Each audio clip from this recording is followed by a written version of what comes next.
Semester 1 এবং যে কোনো লাইব্রেরিয়ান পরীক্ষার জন্যে, ঠিক আছে। তো এমসিকিউ রয়েছে কিছু কোশ্চেন, তো এমসিকিউ কোশ্চেনগুলো কী কী রয়েছে সেটা আমরা দেখব। তো আপনারা অবশ্যই স্ক্রিনশট করে পড়তে পারেন, ঠিক আছে। এখানে প্রায় অনেকগুলো কোশ্চেন দেওয়া আছে, আমি পরপর কিন্তু দিচ্ছি, ঠিক আছে। তো এখানে আপনারা দেখতে পাচ্ছেন প্রথমেই রয়েছে লাইব্রেরি হচ্ছে কি, ঠিক আছে। এখানে দেখতে পাচ্ছেন লাইব্রেরি হচ্ছে অধ্যয়নের জন্য বই সংগ্রহশালা। তারপরে আবার দেওয়া রয়েছে দেখুন পাঠকদের জন্য প্রদত্ত পরিষেবা। তো এখানে পরপর কোশ্চেন দেওয়া রয়েছে। তো তো এখানে দেখতে পাচ্ছেন যে শিক্ষামূলক গ্রন্থাগার বলতে কী বোঝায়, ঠিক আছে। অপশন নাম্বার আপনার দেওয়াই রয়েছে। তো অপশন নাম্বার এখানে ক, ঠিক আছে।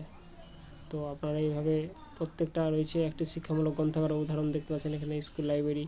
হ্যাঁ, তো অবশ্যই কিন্তু এগুলো আপনারা স্ক্রিনশট করে পড়তে পারেন। এখানে দেখতে পাচ্ছেন যে তারপরে দেওয়া রয়েছে লাইব্রেরি অটোমেশন বলতে কি বোঝায়, ঠিক আছে। বলছে ক্যাটালগিং সঞ্চালন। তো অবশ্যই কিন্তু পরপর দেওয়া রয়েছে, আপনারা আরও দেওয়া রয়েছে। এখানে দেখতে পাচ্ছেন যে ইবুক।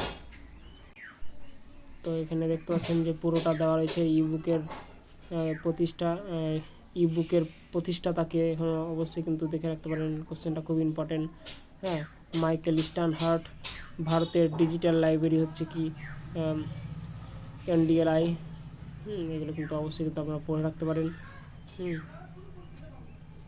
ইন্টারনেটের মাধ্যমে উপলব্ধ করা যায়, অবশ্যই এখানে সবগুলোই অপশানে উত্তর দেওয়া রয়েছে। তো অবশ্যই কিন্তু এগুলো পড়ে নেবে। একাডেমিক লাইব্রেরি হচ্ছে কি, এখানে প্রত্যেকটা কিন্তু দেওয়া রয়েছে, সবগুলোই উত্তর। তো ডিজিটাল লাইব্রেরি যে কোনো বলছে প্রযুক্তির ওপর ভিত্তি করে তৈরি করে, সেগুলো কী কী এখানে দেখতে হবে। এখানে আপনারা দেখতে পাচ্ছেন যে বারকোড সিস্টেম দেওয়া রয়েছে, এই যে আমরা একটু আগে বললাম। তারপরে ই লার্নিং সংস্থাগুলির কেন্দ্র হচ্ছে কি ভার্চুয়াল লাইব্রেরি। এগুলো দেখে নেবেন। তারপর ভার্চুয়াল লাইব্রেরির সুবিধা হচ্ছে কি কী, এখানে প্রত্যেকটা সুবিধা রয়েছে। প্রচুর তথ্যের অভিগমতা, দূরবর্তী এলাকা থেকে ব্যবহার, সর্বক্ষণের পরিষেবা, এগুলো সবগুলো, ঠিক আছে। গণগ্রন্থাগার বলতে কী বোঝায় এখানে কিন্তু দেওয়া রয়েছে, অবশ্যই আপনারা একবার দেখে নেবেন এগুলো। গণগ্রন্থাগার যেখানে সাধারণ মানুষের প্রবেশাধিকার আছে সেখানটাই হচ্ছে কি, ঠিক আছে।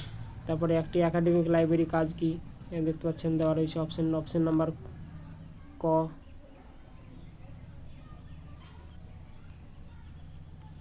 এখানে আর একটা ইম্পর্টেন্ট কোশ্চেন রয়েছে, ভারতের পাবলিক লাইব্রেরির সংখ্যা কত।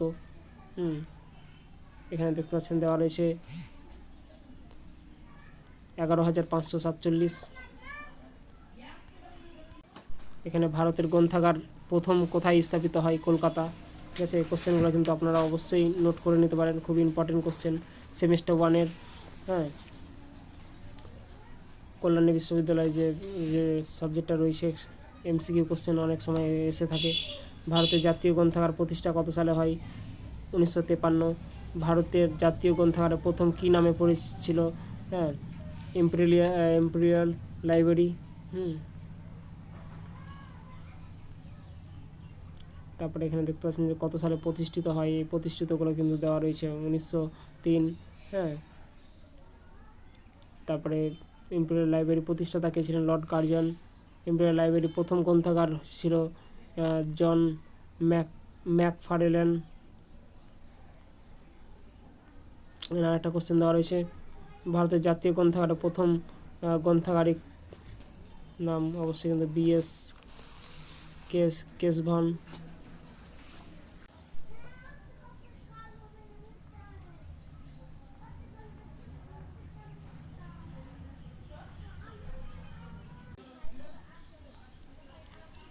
এখানে আরও প্রশ্ন কিছু রয়েছে। ডাব্লিউ এর অর্থ এটা অবশ্যই জানেন। HTTPর পুরো নাম কি, এটা অনেক সময় কিন্তু অনেকজন জানে না, ঠিক আছে।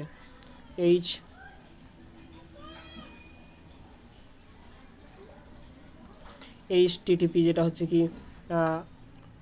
Hyper text transfer protocol.